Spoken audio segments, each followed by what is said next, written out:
ભરૂચ જિલ્લાના ઝઘડિયા તાલુકામાં વધતા જતા અકસ્માતો ચિંતાજનક બન્યા છે।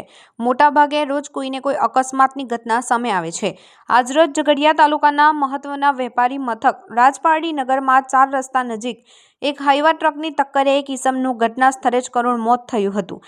આ અંગે પ્રાથમિક ધોરણે મળતી વિગતો અનુસાર આજરોજ સવારના લગભગ 11 વાગ્યાના અરસામાં અકસ્માતની આ ઘટના બની હતી।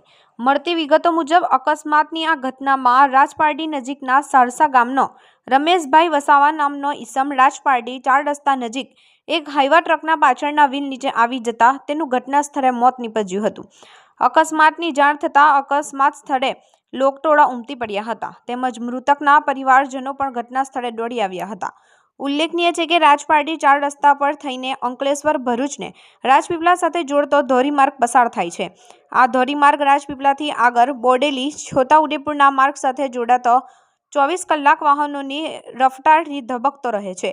રાજપારડી 4 રસ્તા નજીક અવારનવાર નાના મોટા અકસ્માતોની ઘટનાઓ બનતી જોવા મળે છે। આ અકસ્માતોમાં ઘણા અકસ્માત જીવલેણ પણ બન્યા હતા। રાજપારડી 4 રસ્તા પર ચારે તરફ ગતિ અવરોધક બનાવાય તેવા લોકમાંગ ઉઠવા પામી છે। તંત્ર તાકીદે વિશાળ જનહિત સંદર્ભે રાજપારડી 4 રસ્તા પર બમ બનાવવા આગળમાં આવે તે જરૂરી છે।